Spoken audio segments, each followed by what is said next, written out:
What is the Army Museum Enterprise? How many artifacts, such as uniforms, weapons, and equipment, does the Army have? How does the Army Museum Enterprise help educate the force? For answers to these questions and more insights, stay tuned. Welcome to the U.S. Army History and Heritage Podcast, the official podcast of the United States Army Center of Military History. The Center of Military History writes and publishes the Army's official history, manages the U.S. Army Museum Enterprise, and provides historical support throughout the U.S. Army. Hello, everyone, and welcome to the United States Army History and Heritage Podcast. I'm Lee Reynolds, the Strategic Communications Officer for the Center of Military History. In this episode, I'm speaking with Colonel Bryan W. Hunt, the Director of the Army Museum Enterprise. We'll be talking about the vast amount of artifacts the Army maintains, how Army museums contribute to force development, and how soldiers and civilians can visit Army museums. Welcome, Colonel Hunt, and thanks for joining me. Thank you for having me. Well, I'm excited to be here. We're actually recording this at the Museum Support Center. We'll talk about that a little bit later. Let me just give them a little background about you and let them know who you are. So Colonel Bryan W. Hunt is the director of the Army Museum Enterprise, which is a directorate within the United States Army Center of Military History. He joined the Army in 1987 as a 19 Delta Cav Scout, enlisted first. He served in I Troop, in both the 2nd ACR and 3rd ACR. He served as a driver, gunner, and Bradley Command on the M3 Cavalry Fighting Vehicle. He served in Desert Shield and Desert Storm. He left active services as a sergeant to go to college. He served in the California National Guard while attending college. And he received his Bachelor of Arts degree in History from Cal Poly at San Luis Obispo. Commissioned in 1996 as an infantry officer. Left your armor roots there, I see. His assignments include mechanized platoon and mortar platoon leader, light infantry staff and company command. He served as an observer controller and trainer at the National Training Center at Fort Irwin, California. He was with the Canadian Maneuver Training Center, Canadian Forces Base Wainwright, and at the Joint Multinational Training Center in Hohenfels, Germany. He deployed to Iraq as a transition team chief for the Iraqi National Police in 2007-2008, and as the Romanian American Battle Group Deputy Commander in Zabul, Afghanistan in 2009 and 10. Colonel Hunt has served in a variety of staff positions to include at U.S. Strategic Command, Office Program Management, Saudi Arabia National Guard, and in the Canadian Army Doctrine and Training Center. Well, that's a very diverse career. That's pretty impressive. Yeah, I've had a career that's probably not the normal infantry career, but it's been a fun one so far. So, infantry officer, that's your background. How did you end up being with the Army Museum Enterprise? Well, I think it's the AIM talent management system now, right? So now you get to see all the jobs that are open and available. I saw that this job was open. I contacted the old director, kind of asked him what went on with the job, right? And then contacted my branch chief and said that I was interested, and then went through the AIM process. So it was a great opportunity. Well, you're a history major, yeah. So this kind of falls in line with your own personal interest. Yeah, and so as a history major at a engineering school. So I've got no concentration, so I just kind of took broad subjects, and I think it kind of fits this network here of just a diverse, eclectic type of history. All right. Well, great. Well, welcome, and this is exciting, the Army Museum Enterprise. So for our listeners, can you describe what the AME is all about? So the AME really is designed to preserve the history of the U.S. Army by collections, exhibiting and presenting and preserving the artifacts that reflect the material history of the U.S. Army and the individual soldiers' stories, and some family stories. We get some donations about family life that's occurred in the Army. Oh. So it's really the material, the preservation, and exhibiting of the material culture of the U.S. Army. You know, you're talking about the families. I know recently at Fort Leavenworth, the museum there, they have a whole exhibit about the Girl Scouts at Fort Leavenworth, and I found that fascinating. But it was hand in hand with the soldiers and the soldier families. Sure, yeah. At Fort Leavenworth. I think if you go to, my daughter was a Girl Scout at Fort Jackson, and you know, I think you go to almost every Army base and you'll see a very active Boy Scout, Girl Scout, you know, detachments or things there. So I think it's, you know, it's part of providing those outlets for families, right? Because soldiers are going to do what the soldiers are designed to do. Right. But in the meantime, there's families that are still on the installation or around the installation that would like to be involved in the life there. So Absolutely. And having museums at installations, I think, is a great way for families to get involved, to learn more about the culture, about what their family is doing in the military. So let's talk about that for a second. Where are Army museums? How many do we have, and where are they located? So we have 37 museum activities, meaning that there's 37 museum buildings, and 4 training support facilities. So a training support facility is really a massive 30 to 50,000 square foot warehouse designed for macro artifacts. So vehicles, rockets, artillery pieces, those type of things. Tanks, that kind of stuff. Yeah. And we have one that they actually brought in an atomic cannon. So it's a cannon on a rail car. And they had to bring that in before they could build the building. Which one is that? So that's the Ordnance Training Support Facility down at Fort Lee. Okay.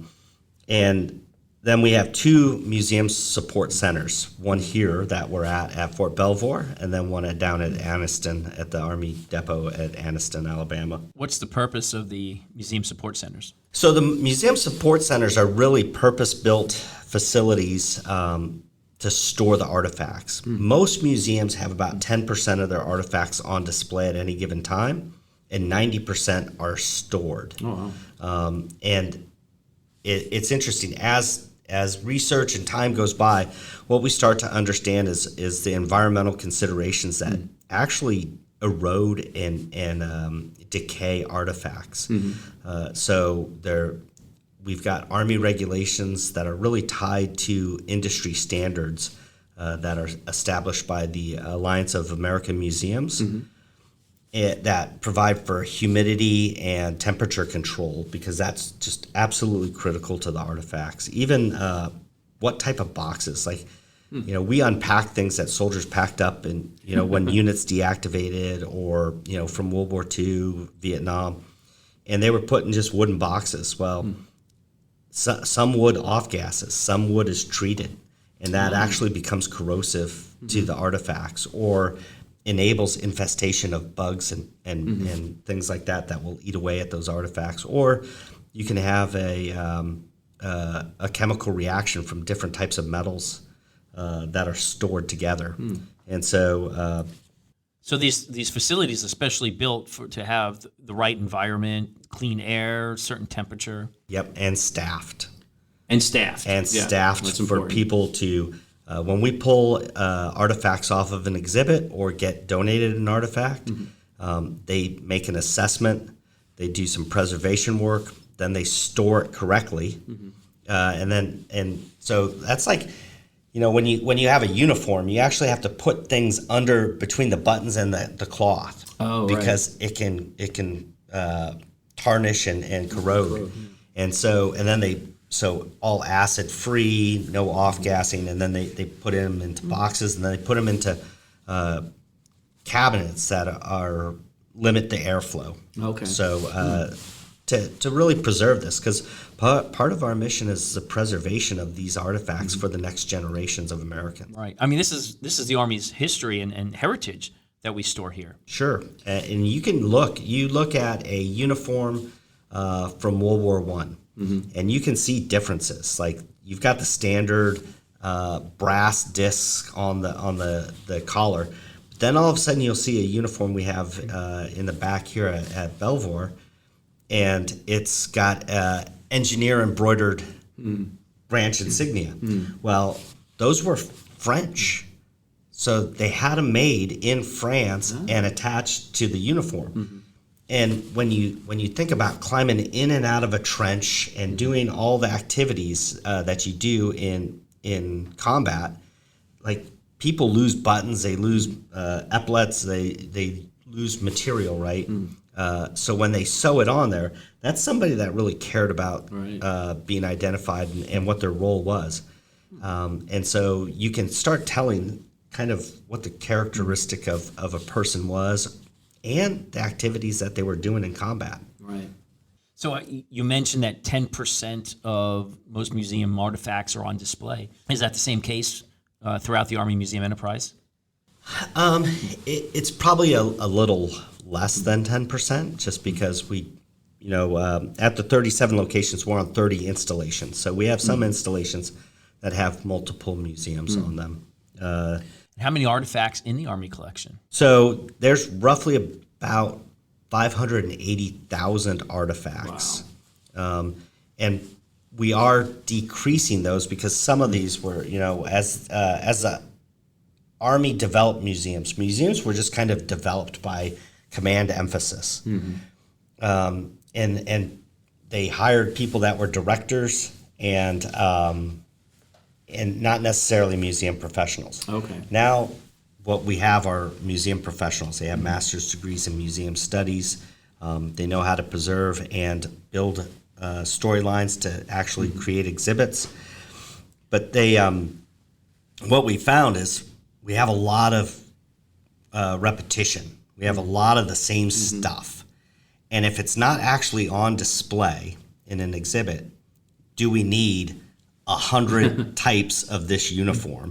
Right. Or do we need some that have actual precedence to a historic individual or a campaign that was actually used in combat?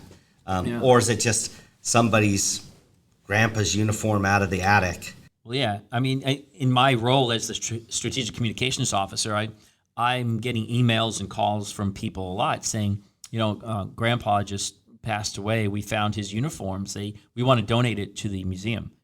And so I usually refer them back here to you all. So that is very common. So what do you do when somebody wants to donate, whether it's a uniform or a piece of equipment?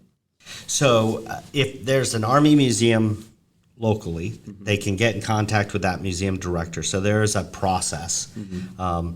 First, we'll get information on what the item is, get a little bit of historical data. It tends to help if it's more than, hey, my grandfather fought in Korea, and this is his uniform, with no other information. That doesn't really help. But if it's, hey, my grandfather was part of this division, fought in this campaign, and this uniform was actually worn, and a little bit of history, it goes to the museum, or the information goes to the museum.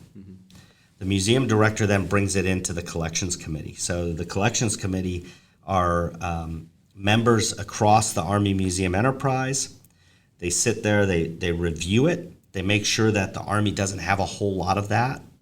If we have a whole lot of it, then they have to start looking at, is this a better example of an artifact? Or who wore it? Yeah. Right. Or is there a hole in our collection? Is there a gap that we don't have? And then so they'll either recommend or decline.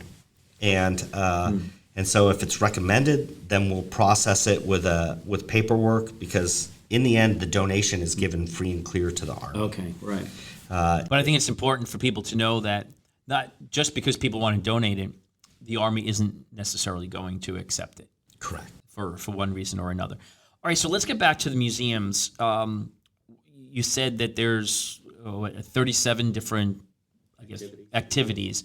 Where are they? Where is it? Is it just in the United States, or are they overseas? So we're in 17 states, and then 2 foreign countries. So we have a museum in Korea, which is starting to. It was rebuilt. It was a purpose-built museum there, and they are now putting in the exhibit. So it will open up sometime in September, October. Of 2022. Yes. And is it still called the 2nd Infantry Division Museum? Yeah. Well, it's the 8th Army 2nd Infantry Museum. Okay. Yeah. All right. So, and where is that in Korea? So is that in Osan or? Okay. No, but yeah, it's. I know they moved. Yeah. They moved south out of Seoul. So. And I've never been to Korea, so I had no. Oh, you're missing out. Yeah. And then you said we've got 1 or 2 in Germany. So there's technically 2 in Germany. There's one in the Yusra headquarters, and then there's one down in Vilseck. And so that's the Reed Army Museum down in Vilseck.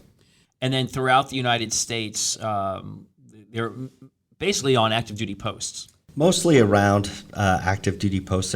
There may be a few posts that don't have a museum, but for the most part, it's. So if somebody wants to visit, if somebody is listening to this and they're a civilian and they want to visit an Army museum, but they're not sure if they can get on post, how can they do that? So most installations have a visitor center.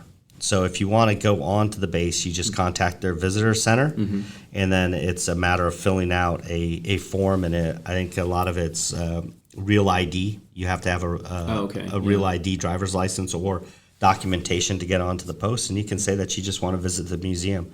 And all Army museums are free. Right. And they do vary. Some are opened Tuesdays through Saturdays, and some are open Monday through Fridays. And the good thing is on our website, history.army.mil, we have a museum tab right at the top. So, and it's got a great locator. So if anyone does want to visit a museum, you can go to that museum tab. You can look for it by state, and it will give you all the information. It gives you all the hours. And also, I think you can contact the museum, and you can get that information on how to access the post. So. Yeah.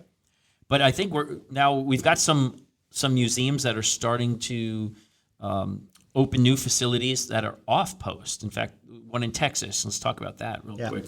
So, post 9/11, access to installations is not as easy as it once was, and so we've been able to procure museum properties, or the one in Texas at Fort Hood is right outside the main gate of Fort Hood. And it's actually on the installation, but outside of the fence line. Okay.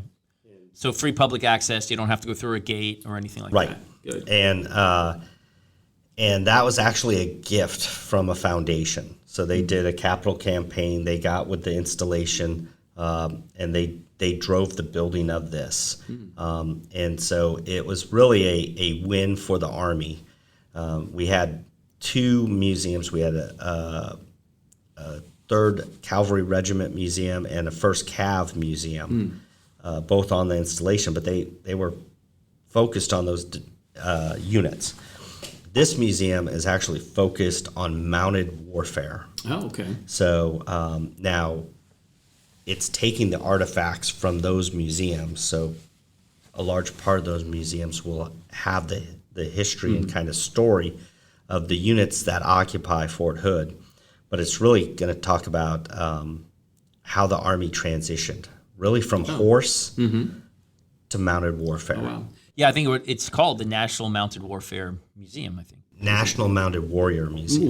Warrior Museum. All right. Well, great. Well, that's exciting, and hopefully that's a good trend, but I think it's good that people understand no matter where the museum is, if it's on post or off post, that they can access it and get out there and see it. And we just did a ribbon cutting last week at Fort Drum. Oh. They moved their museum right outside one of the gates, and they've opened up a really nice brand new facility there. And it talks about the 10th Mountain Division, right. And it's just really a great new. Oh, great! So if anyone's upstate New York, they need to stop by. I mean, all these museums are fascinating, but why is it important to have Army museums in communities around the nation? So the U.S. Army really isn't regimentally structured anymore like our European counterparts, right? You don't go in a regiment for life. And so as we transition and we move around the Army, it's incumbent upon us to learn the history of those organizations. to understand the esprit de corps or develop some esprit de corps in the organization that we're going to be a member of. And the museums help us do that. They allow us to understand the history of those organizations as they transition through time, and why certain battles were significant, why certain pieces of equipment were significant in that organization's history. And so it just allows us to be a better member of that. And then as a family member, it allows us to identify with your soldier and the actual installation, so that you can kind of understand about the history too. So when things are being discussed, you're actually an active participant. Yeah, and you feel more rooted in that community. And especially when families are moving around every 2, 3, maybe 4 years, it's a great way to welcome those families to that new community and to better understand the community. Right, and our divisions are very diverse, right? And so, and they've changed. They've changed through time. You know, we've have some divisions that have been light and then mechanized, then striker, and so they go through a process of maturing with time and the requirements of the nation. And so that's kind of what the museum allows people to understand. It also provides outlets for researchers or other people to go to. Like that atomic cannon that we were talking about. We had research and developers looking at those artillery pieces to figure out about how to develop long-range fires. Oh, interesting. We also provide an outlet for research and development. And I know that a lot of these posts, whether it's a training post or it's just a regular post, they'll bring the units in, the soldiers in, and they're learning more, just about their history and the history of the equipment that they're using. And I think that's fascinating. Yeah, so we do have a few museums that have a gear faith program that allows for soldiers to come in, or units to come into the museum, and then they kind of talk about the gear that the Army's providing, so that they understand that it's designed to protect and save them. And so it develops faith that they're going to be protected. Right. If they execute their operation like they were trained to do, we're looking to preserve their life, right? And so it's important for a soldier to know. Sure. Yeah. And I mean, and you look at the development over time of just weapon systems and protection, right? Helmets and things like that.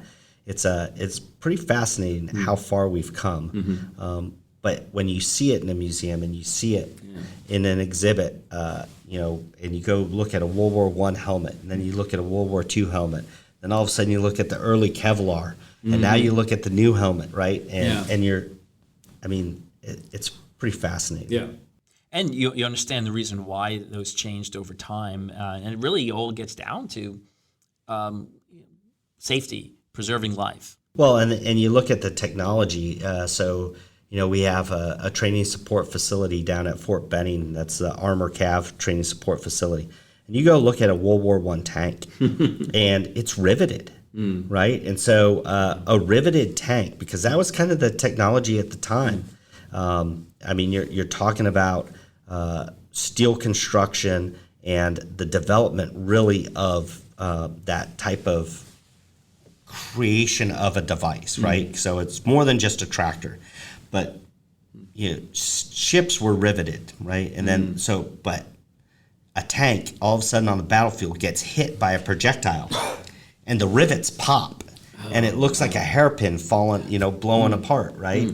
And so that information was developed, brought back, research and development done, and all of a sudden welding became a primary means of creating a tank and sealing the structure to actually protect the crew from a catastrophic strike. Oh, wow.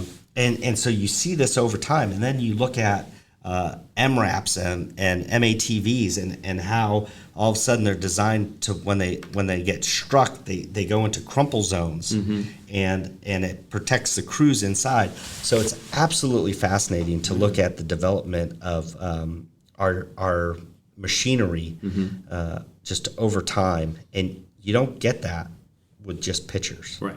Yeah, you got to visit it and see it. But these museums also have, I think, an importance with the local communities as well, not just the on-post, on-base communities, but the local communities.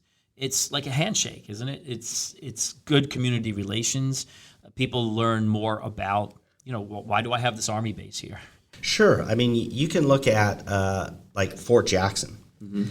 So in 1917, Camp Jackson was created by the the local board, like the Chamber of Commerce, right? So they purchased the land and donated the land to the Army to build one of the training bases for World War I, to develop the expeditionary force. Well, there are those type of bases and those developments, and the economic benefit that a military base provides to the local community is absolutely fascinating. Yeah. But you also look at how those communities were developed, and they're really interwoven with that military base. And you can see those relationships develop over time. Fort Sam has a great example of that. There used to be, parties that would go on in the old quadrangle in the historical part of the installation that were very significant to the social life of San Antonio. And so you don't get that if they can't access the museums and then come in and learn that history too. Yeah, it's a great handshake. I think it's what I like to call it to the community, and it also serves a great recruiting benefit. People come in and understand the history, why it's there, and what the Army has done over time. And one of the things we like to talk about, one part that I've seen in every museum I've gone into, is not just the battle stuff that we're talking about, but it's Army's contributions to society as well, and those local communities. Yeah, I mean, and you look at it. So we have a women's Army museum, right? So the contribution of women to the U.S. Army has been around since the U.S. Army has been around. Right. You have Molly Pitcher, you have Mary Walker, you have all of these significant contributions. So the Army has actually been what the American culture is. Yeah. And so I think that's one of the things that we like to showcase, that we represent the American people as the U.S. Army, and we can show that through artifacts and material culture. And in many ways, the Army has been on the leading edge of societal change. And we've seen that with women. We've seen that with the Integration Act in, was it 1948? EO 9981. But you get to see this in the museums, and I think that's what's great. And I hope people who are listening will get a chance to visit our Army museums around the country, or in Korea and Germany, and to understand the Army's contributions, not just to the safety and security of the United States, but also to the communities around them. And talking about that, we have the new National Museum of the U.S. Army. Is that part of the Army Museum enterprise? So it's part of the museum enterprise, as in, so the Army Museum enterprise provides governance over the collection that's there inside of the museum, but it is a separate museum from the organization that I kind of deal with. And that's a fascinating one too. And just like the museums we're talking about at 10th Mountain Division and the new one at Fort Hood, it's off post. So it's just outside of Fort Belvoir, where we're recording this today, and people can go and they don't have to worry about going through a security gate. They can just go into the museum. Right. I mean, it's really close to the National Capital Region. Yeah. So if you're coming to go to the Smithsonian or something like that, I mean, it's just right down the road. Yeah. What a great facility. I mean, just large campus, and it is world class. Yeah. Excellent. And so now I also want to talk a little bit about part of the Army Museum enterprise is the Army Art Program. Can we touch on that a little bit and talk about that? Yeah. So there, in World War I, the Corps of Engineers actually commissioned some artists, And so they developed some art, and then in the intra-war years, they disbanded this program. In World War II, then they developed an Army art program where we had some artists. So we've kind of kept that on. So now we have one Army artist, a combat artist, in the museum enterprise that gets tasked to go throughout wherever the Army is. We've sent them to Africa. We've sent them to Afghanistan, and we link them up with Army units, and the artist will do some art based on the situations that are there. And so it's part of the thought of capturing Army life on canvas. Right. And so absolutely fascinating program. We even have some art that's been donated from artists that are in the Army, that are just in units, that have done paintings and done sketches and things like that, and want to donate it. And it kind of talks about, what they were facing in the Army. Right, and you got a vast collection of art here, and we're going to have future podcasts on the Army Art Program, but I just think it is part of the Army Museum Enterprise, so I just wanted to bring that up and make sure people are aware of this program. Yeah, and so here at Belvoir, we have about just over 16,000 pieces of art. Wow. But then we also have an art collection at West Point, and that's a lot, and so that goes kind of. It's a lot of art from the cadets, and it's interesting. So it's it may be just the good art that they kept, because when I was there, I didn't see any bad art. But I would have loved to seen a sketch or something from Custard or somebody, right? Or MacArthur. But maybe get their little doodles on the notepad. Right, but I guess that those type of things weren't kept or donated. And then talking about West Point, you would know better than me, but was that our first museum? Yes, so that was the first museum, and it's also an influential American art area. So you have the Hudson Valley Art School, and so you have a lot of art that is kind of linked in, the late 1800s into the Hudson Valley art kind of thing. So they have a lot of that type of art in our collection up there at West Point. So at our museums, are there any special exhibits, either now or in the near future, or any key artifacts that you think's kind of exciting or important for people to know about and should maybe plan to visit? So I think if you're in the Midwest, Fort Riley is in the fall will open up. So we've just went through a multi-year historical restructuring or reconstruction of the museum buildings of the U.S. Cavalry Museum and the 1st Infantry Museum there. Just awesome native Kansas stone buildings, and they're going to put they're fabricating their exhibits, and so those will reopen. So I think that's probably a must-see if you're in the Kansas area.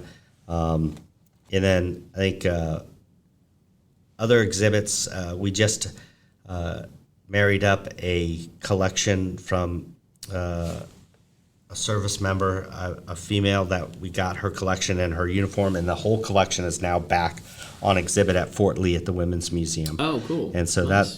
that's pretty interesting too. Actually, So- yes, and we've highlighted that on our social media as well. So good, excellent. All right, and then we've already talked about the new museums that's opening, but the one at Fort Hood, when do you anticipate that opening? So that design was just completed, and so now we expect probably by fall for the fabrication of the exhibits to go out to contract. So it'll probably be about a year Before it opens. And yeah, so when you say a year, just so because this podcast people listen to it any time, but we're looking at maybe the summer of 2023. Probably late summer of 23 Okay. into the fall. All right, great. So that's something Just for because there's people to look supply forward to. chains issues. Yeah, absolutely. No, totally understand that. So what else do you think is important for people to know about the Army Museum Enterprise that we haven't discussed?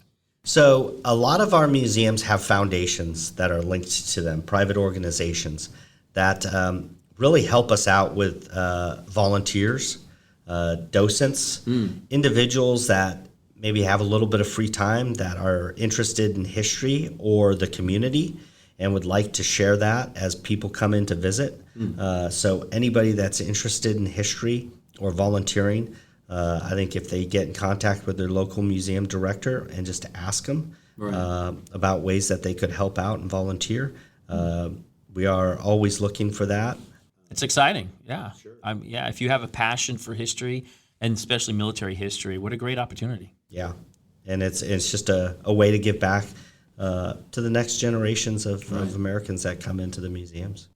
Excellent. And, before we close, it's time for my favorite segment, Whoa Trivia. So this is where, if you have a piece of significant Army trivia that we can bring up, something that I'm hoping will wow the audience and certainly wow me.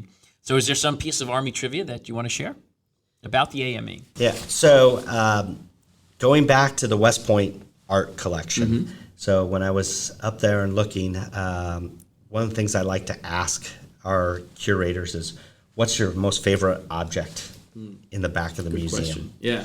And they pulled out, and there's actually two pieces. So they pulled out a piece of art, and now West Point cadets used to have to take art classes. They had an actual formal art course. And a lot of it was just parroting. It was the instructor would go to Europe, get a piece of art, bring it back to the U.S., and then the cadets would learn how to create that art through kind of observation. Well, there is a pencil sketch of a Greek warrior by William Tecumseh Sherman. Oh, wow. That is absolutely fabulous. From when he was a cadet? From when he was a cadet. Wow. And when you think of Tecumseh Sherman, here's this kind of no-nonsense, general. Yeah. And he was actually skilled, maybe a Renaissance man, right? Oh, wow. It to me that was shocking. Like, I kind of see him with a cigar in his mouth and just kind of not taking any guff. Yeah. And then there was another piece, same era, but it was Grant had a watercolor that was like something that you'd probably hang in your house. Yeah. But it was actually signed U.H. Grant. And then he came back as president and signed it U.S. Grant. Oh, he re-signed it? So he re-signed funny. it because his real middle name was Hiram. Oh. So, but on his West Point application, they put U.S. Grant instead of U.H. Grant. Oh, how funny. And so as That a just cadet, stuck, he just eventually adopted U.S. Grant. Well, that's another great bit of Whoa Trivia. So, so that's So like U.S. a trivial Grant pursuit. was U.H. Grant, yeah. How interesting. Well, very good. Well, thank you so much. This has been very interesting and exciting because, I'm clearly a fan of history, especially Army history, and I love going to the museums. I haven't been to all of our museums, but I've been to many of them, and they're fascinating and really encourage people to go and visit. And just a reminder, people can find these museums through our website at history.army.mil. The museum tab is right in the top, and you can find a museum near you. And every once in a while, we'll, on those museum pages, they have selections of their exhibits and artifacts, just as a little tease to try and get people in. But great. Well, thank you so much, Colonel Hunt, for joining me today and this discussion and insights about the Army Museum Enterprise. And if anyone wants to learn more about the AME or more about Army history in general, please go to the website at history.army.mil. And if you want to learn more about Army history in general, then please visit our social media on Facebook, Twitter, and Instagram. It's a very active social media, and we do Museum Monday. Every Monday, we're highlighting a different museum, or different artifacts, or different exhibits. So please check that out. And then join us every week on this podcast for more in-depth discussions as we cover topics from all eras of U.S. Army history, examining battles, soldier experiences, equipment, weapons, and tactics. Thanks for joining us today on the United States Army History and Heritage Podcast. For the Center of Military History, I'm Lee Reynolds, and until next time, we're history. The views expressed in this podcast reflect those of the speakers and do not necessarily reflect the views, policies, or opinions of the U.S. Army or Department of Defense. For more information about the Army's proud history and heritage, go to history.army.mil.